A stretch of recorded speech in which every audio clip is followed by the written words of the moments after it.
Have you ever felt embarrassed by your own story?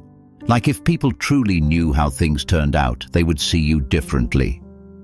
What if the shame you carry is not proof of failure, but proof that you cared deeply and tried? Many people walk through life carrying quiet shame. A failed relationship, a business that collapsed, exams not passed, opportunities missed, promises not kept. Over time, these experiences gather into a heavy belief: I have failed at life. And when that belief settles in the heart, confidence slowly disappears. Buddhist wisdom offers a different way of seeing. It does not deny pain. It does not pretend failure feels good. But it gently asks you to look deeper. Failure is not an identity. It is an experience. In this reflection, you will discover 6 lessons to rebuild your confidence after feeling lost, behind, or defeated. Listen slowly. Let these words meet the places in you that feel tired. You are not too late. You are not beyond repair. You are still becoming. Lesson 1. You are not your past. Release the identity of failure. The first lesson is quiet but essential. You are not your past. In Buddhism, there is a teaching called anatta, non-self. It reminds us that what we call me is not a fixed object. It is a collection of changing experiences, thoughts, habits, and conditions.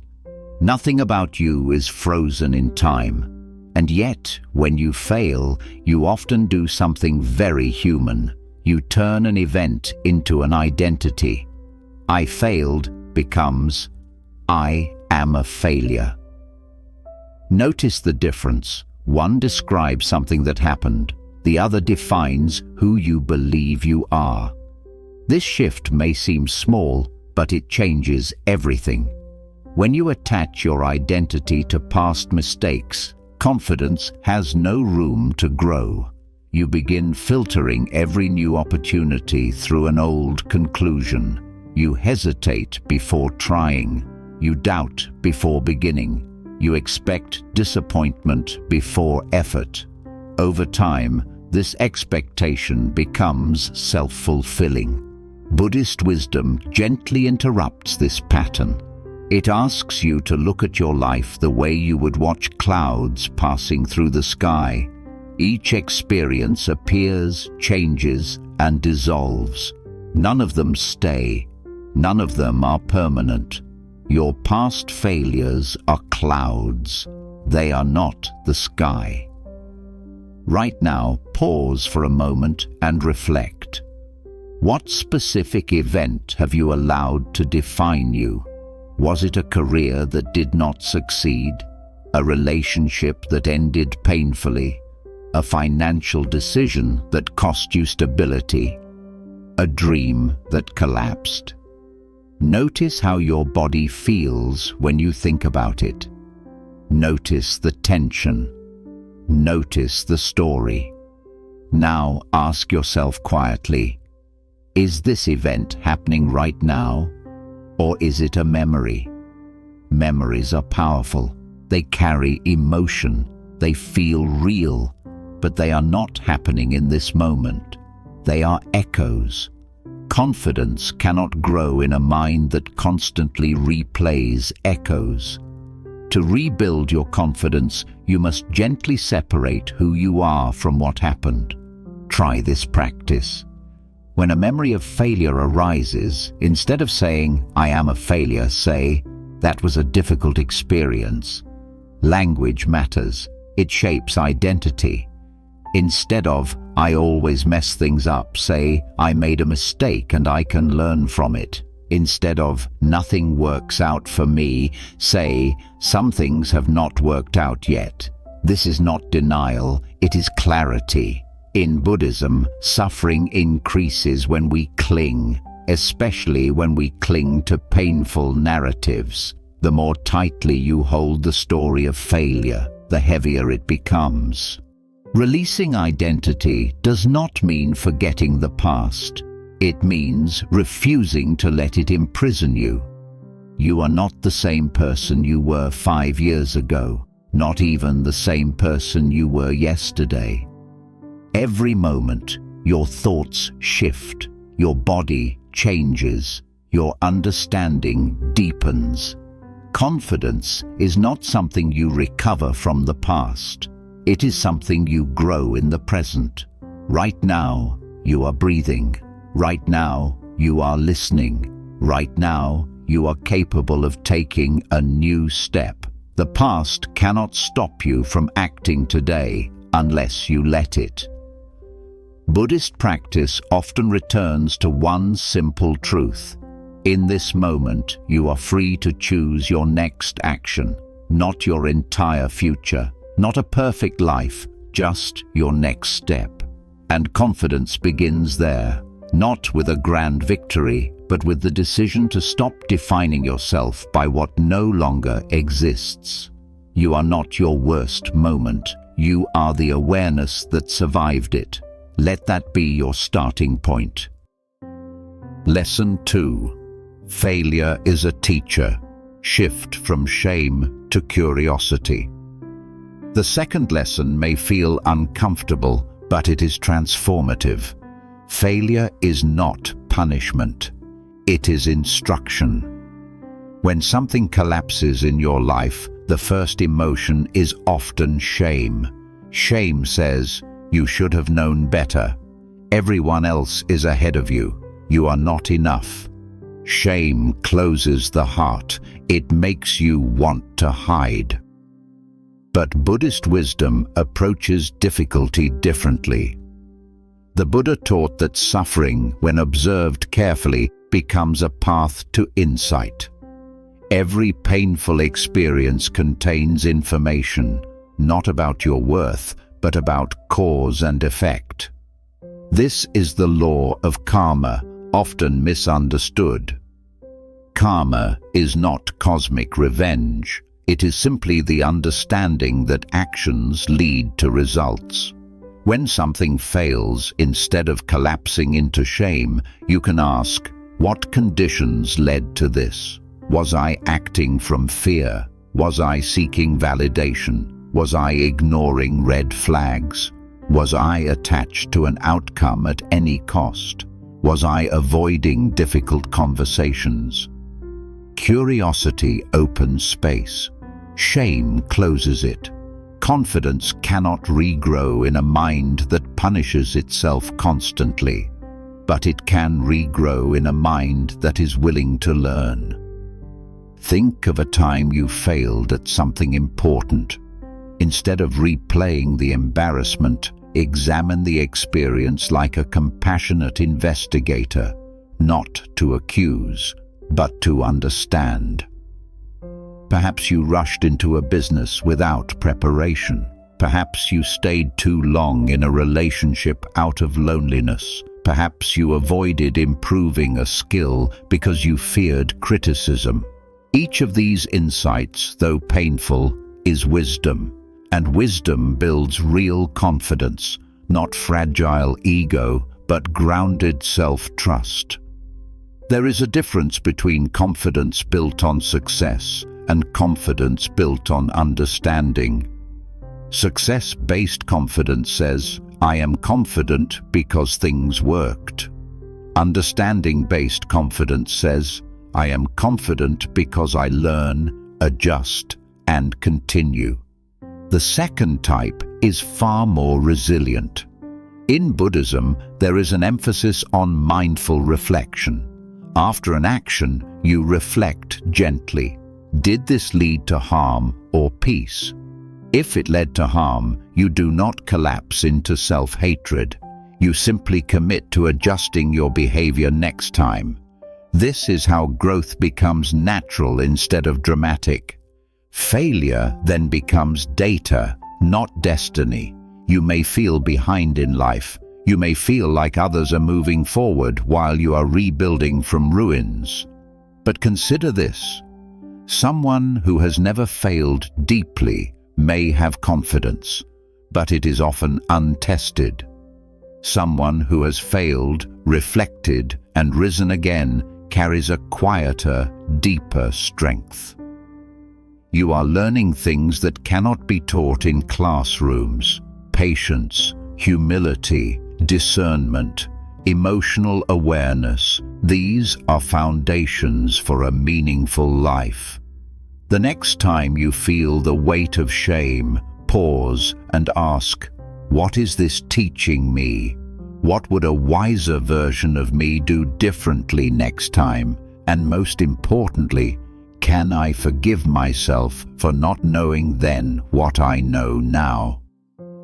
Confidence grows when self-forgiveness replaces self-condemnation. You are not meant to be perfect. You are meant to awaken. Let your failures become your teachers. They may be strict, but they are not against you. They are shaping you. Lesson 3. Stop comparing your timeline. Your path is not behind. There is a quiet habit that destroys confidence more than failure itself: comparison. You look at your life and see delays. You look at others and see progress. They seem stable. You feel uncertain. They seem accomplished. You feel unfinished. And slowly, a painful thought forms: I am behind. In Buddhist wisdom, much suffering comes not from what is happening, but from how the mind measures it.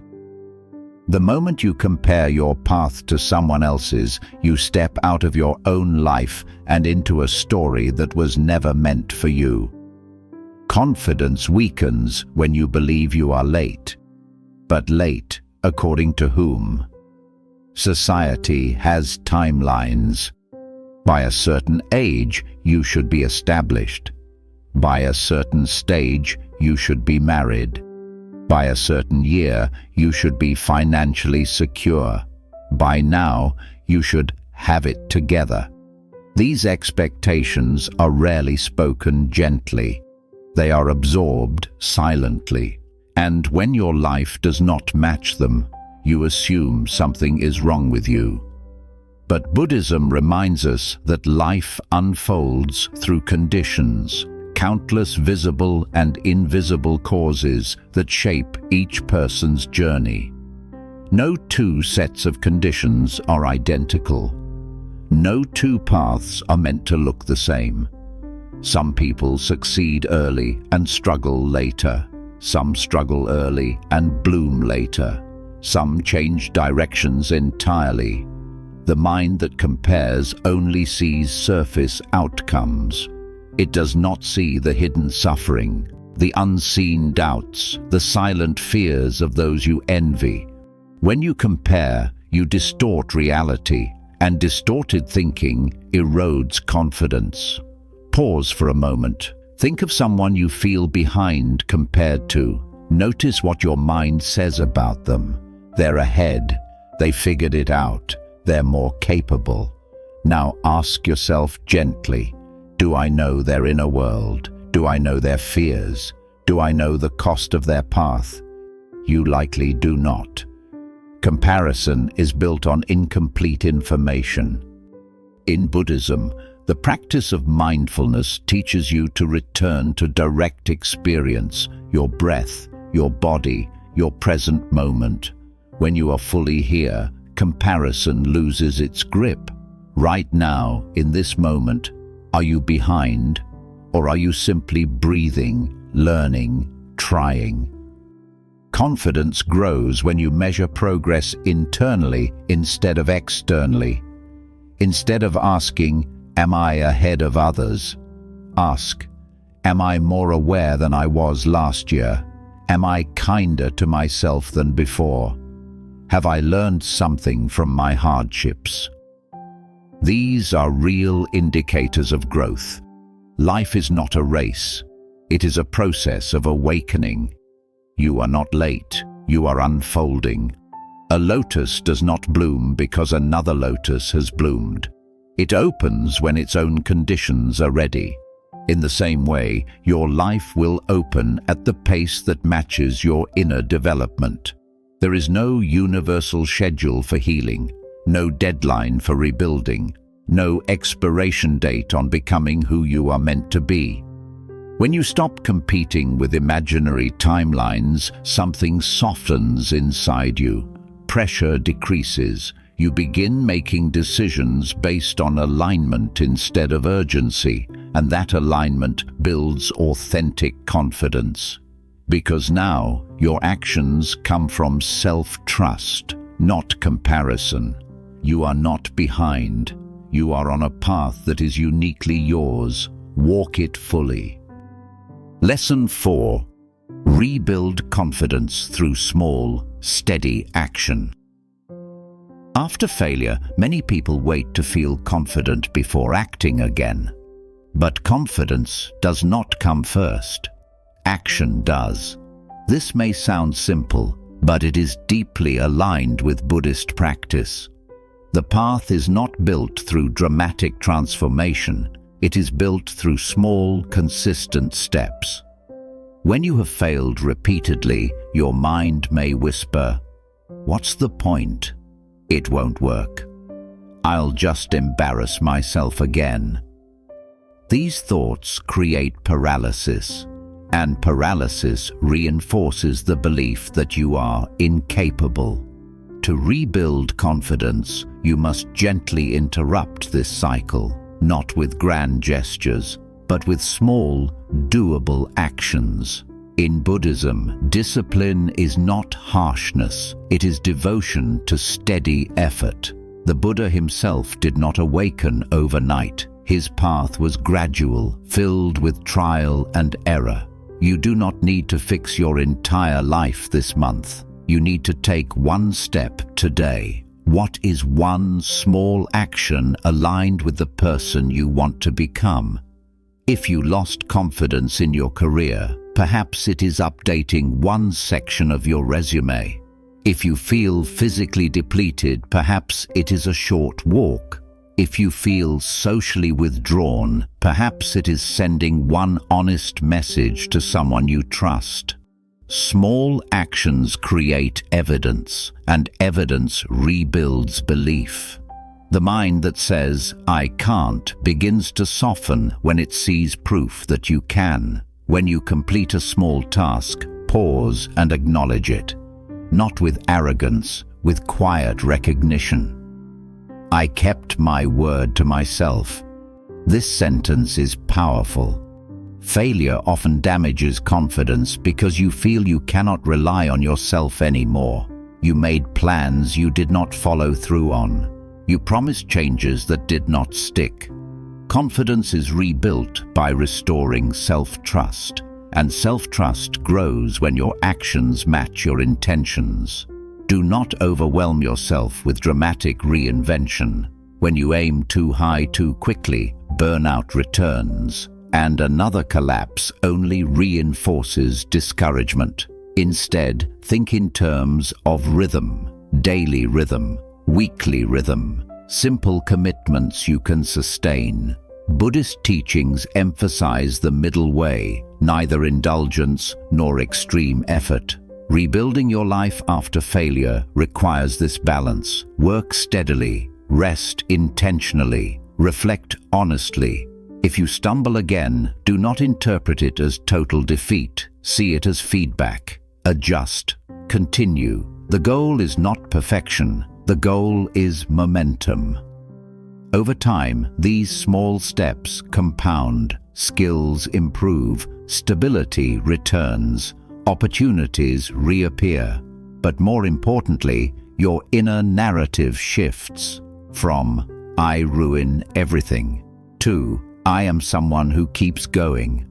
Confidence is not loud. It does not need to announce itself. It grows quietly through consistency. Every time you choose to act despite fear, you strengthen it. Every time you complete something small, you repair your relationship with yourself. You do not need to feel ready. You need to begin, and then begin again tomorrow. Confidence is built in repetition, not in a single victory. Take one step today, let it be enough. Lesson 5. Make peace with impermanence. Your lowest point is not permanent. There is a moment after repeated failure when life can feel frozen. You wake up and nothing seems to change. The same doubts, the same financial stress, the same unanswered messages, the same quiet disappointment in yourself. And slowly you begin to believe, this is my life now. This is as good as it gets. I will always be this version of me. This belief is more damaging than failure itself. In Buddhist wisdom, one of the most central teachings is impermanence, anicca.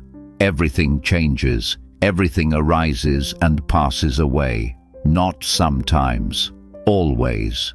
Your success changes, your relationships change, your body changes, your emotions change, and yes, your lowest point changes too.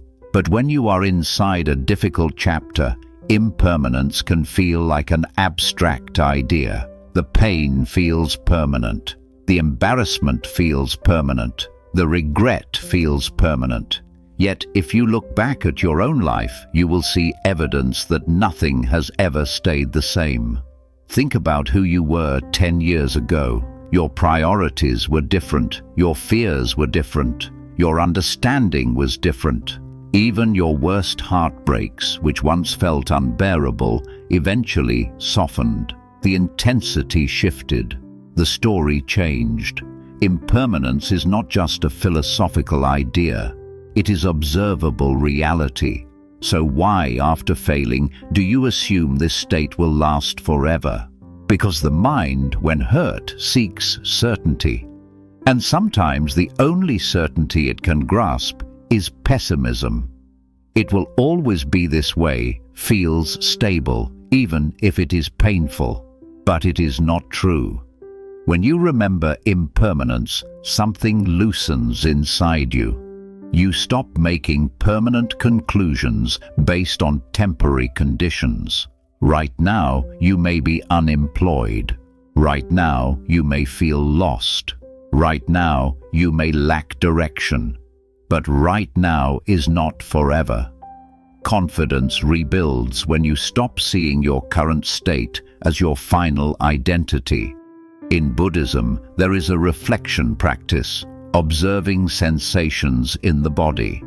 When discomfort arises, instead of resisting it, you watch it closely. You notice how it shifts, sometimes intensifying, sometimes fading, sometimes transforming into something else. Even physical pain is not static. Your emotional pain works the same way. Failure feels overwhelming because you believe it defines the rest of your story.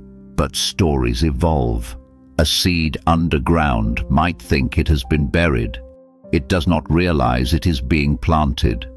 You cannot always see growth while it is happening. Some transformations occur quietly, in your resilience, in your patience, in your clarity about what you no longer want. Perhaps you are more discerning now.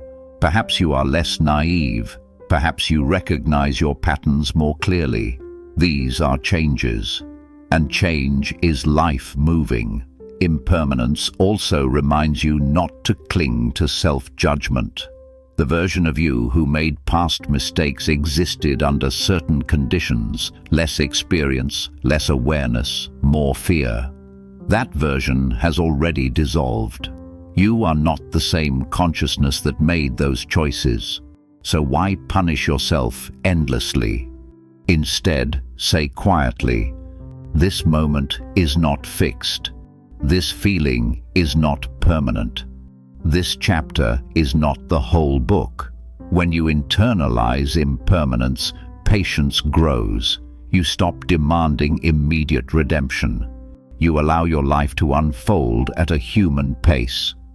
Confidence returns not because everything improves instantly, but because you trust that stagnation is not eternal. There will be shifts you cannot predict, opportunities you cannot see yet, conversations that change direction, insights that redirect your path. But you must stay open long enough to meet them. Impermanence is not only about loss, it is also about possibility. The same law that allows things to fall apart allows them to come together. The same truth that ended certain chapters will open others. Right now, you may feel like you have failed at life, but life is still moving, breath by breath, choice by choice. Nothing is frozen unless you decide it is. Let impermanence be your reassurance. This is not the end of your becoming, it is a turning, and turnings always lead somewhere new. Lesson 6. Practice compassion for yourself. Confidence grows where kindness lives. After failure, the harshest voice you will hear is often your own. It does not shout, it whispers. You should be further by now. You ruined your chances. Other people manage. Why can't you? You don't deserve another opportunity. This inner voice can become so familiar that you mistake it for truth. But in Buddhist wisdom, self-criticism is not clarity. It is a form of suffering, and suffering cannot heal suffering. If you want to rebuild your confidence after failing at life, you must begin here. You must become a safe place for yourself. The Buddha taught loving kindness, metta, not only toward others, but toward oneself. Because without self-compassion, growth becomes punishment, effort becomes self-attack, improvement becomes fueled by shame, and shame does not create lasting confidence, it creates fear. Pause for a moment. If a close friend came to you and said, "I've failed at everything. I feel behind. I don't believe in myself anymore," how would you respond? Would you say, "You're right. You've been through a lot. You're learning. You still have time"? Notice how naturally compassion arises for others. Now ask yourself, why do I withhold that same understanding from myself? Confidence is not built by tearing yourself down and demanding better performance.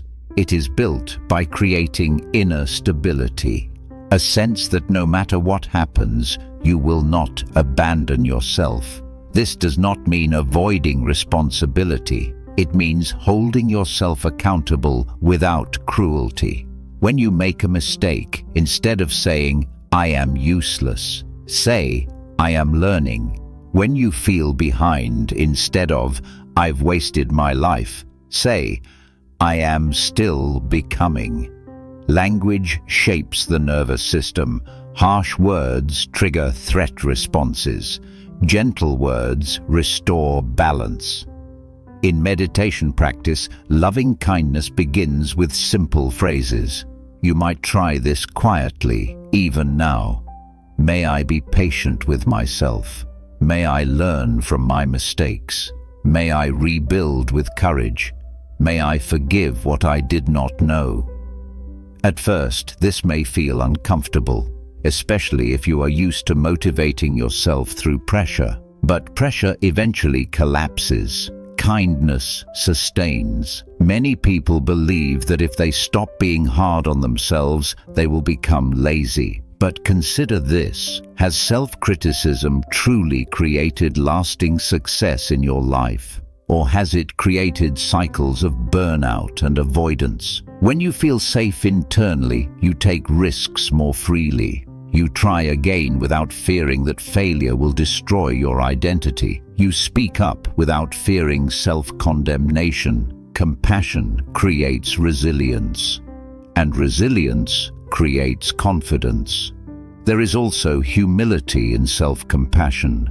You accept that you are human, that you will misjudge situations, that you will trust the wrong people sometimes, that you will choose poorly under pressure. This is not weakness, it is realism. The Buddha never promised a life without difficulty. He offered a path of awareness and kindness through difficulty. If you failed at something important, it means you tried, you cared, you stepped forward at some point. That matters. Confidence does not require a perfect record. It requires a stable inner ground. And that ground is built through repeated acts of self-support. When you wake up tomorrow, notice your first thought about yourself. If it is critical, pause. Place a hand over your chest and say quietly, "I am allowed to begin again." Over time, this practice changes your internal climate. The storm of judgment softens, space opens, creativity returns, motivation feels less forced and more natural. You stop rebuilding your life out of panic. You begin rebuilding it out of care, and that makes all the difference. Confidence rooted in self-compassion is steady. It does not collapse with the next mistake. It does not depend entirely on outcomes. It grows because you trust that, no matter what happens, you will respond with understanding instead of hostility. And when you become your own ally, rebuilding your life no longer feels like punishment. It feels like healing. Rebuilding your confidence after failure is not about becoming someone new. It is about remembering who you are beneath shame, comparison, and fear. Take one lesson, practice it gently. Begin again tomorrow. If this reflection supported you, subscribe to Mindfulness for more Buddhist wisdom, healing guidance, and peaceful motivation. You are not behind, you are unfolding, and your life is still worthy of patience, courage, and compassion.